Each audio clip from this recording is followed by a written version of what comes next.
नमस्ते दोस्तों, क्या आप जानते हैं कि शाहरुख खान का एक स्पीच ऐसा था जिसे हार्वर्ड यूनिवर्सिटी ने अपने प्लेटफॉर्म पर शेयर करने से मना कर दिया था?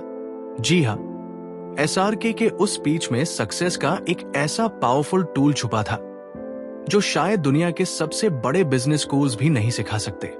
आज हम उसी स्पीच की हिडन साइकोलॉजी और माइंडसेट सीक्रेट्स को डीकोड करेंगे, जिससे आप अपनी लाइफ में ब्रेक थ्रू ला सकते हैं। शाहरुख खान, जिन्हें लोग बॉलीवुड का किंग खान कहते हैं, उनकी लाइफ सिर्फ ग्लैमर और लक्जरी की कहानी नहीं है।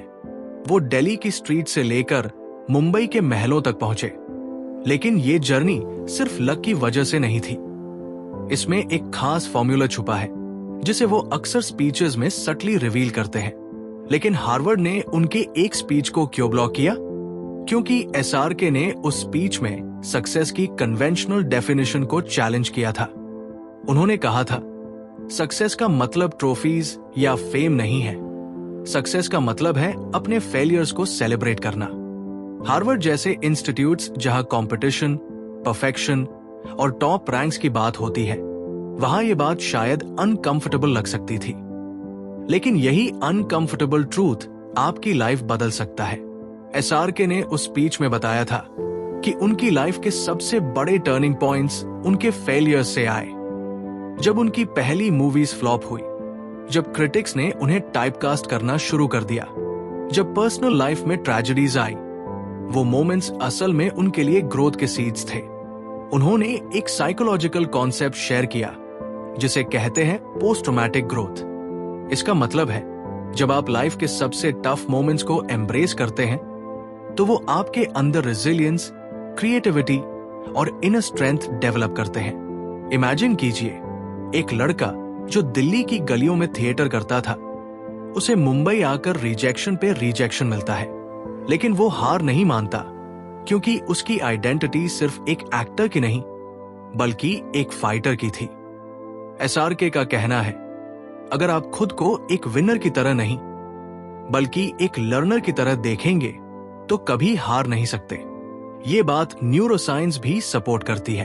जब हम फेलियर को ग्रोथ के सिग्नल की तरह देखते हैं तो हमारा ब्रेन डोपामाइन रिलीज करता है, वही केमिकल जो हमें मोटिवेटेड रखता है। इसलिए जब भी लाइफ में कोई सेटबैक आए, उसे एक सिग्नल मानिए कि आपकी बॉडी और माइंड आपको इवॉल्व करने की कोशिश कर रहे हैं। शाहरुख खान ने अपने स्पीच में एक और पावरफुल बात कही थी, फियर को अपनी ताकत बनाओ। उन्होंने बताया कि जब वो स्टेज पर फर्स्ट टाइम परफॉर्म करने जा रहे थे, उनके हाथ कांप रहे थे, आवाज लड़खड़ा रही थी, लेकिन उन्होंने उस फियर को फ्यूल बनाया।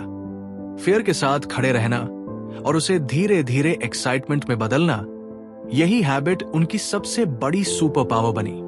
बिहेवियरल साइकोलॉजी में इसे कहते हैं फियर रीअप्रेजल, यानी डर को खतरे की जगह अपॉर्चुनिटी की तरह देखना।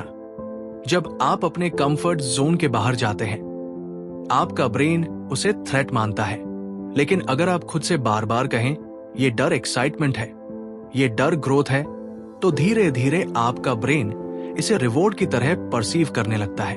तो हार्वर्ड ने एसआरके के स्पीच को क्यों ब्लॉक किया? क्योंकि वो स्पीच आपको कन्वेंशनल रूल्स तोड़ने की एडवाइस देता है। वो कहता है कि सक्सेस मार्क्स या डिग्री से नहीं, सेल्फ अवेयरनेस और इमोशनल टफनेस से आती है। और शायद यही बात ट्रेडिशनल एजुकेशन सिस्टम्स के लिए थोड़ी अनकंफर्टेबल थी। लेकिन अगर आप रियल लाइफ सक्सेस चाहते हैं तो एसआरके के सक्सेस टूलकिट को अपनाना होगा। आज से एक नया मंत्र अपनाइए, फेलियर मेरा दोस्त है और डर मेरा गाइड है। जब भी लाइफ में स्ट्रगल आए, खुद से पूछिए, अगर एसआरके होते तो वो इस मोमेंट को कैसे हैंडल करते, और फिर उसी एनर्जी के साथ आगे बढ़िए। अगर ये इनसाइट्स आपको पावरफुल लगे तो कमेंट में लिखिए, आई चूज ग्रोथ, और चैनल सब्सक्राइब कीजिए, क्योंकि आगे हम और भी डीप साइकोलॉजिकल टेक्निक्स डीकोड करेंगे जो आपको अनस्टॉपेबल बना देंगी। याद रखिए, आपकी लाइफ की मूवी का हीरो सिर्फ आप है।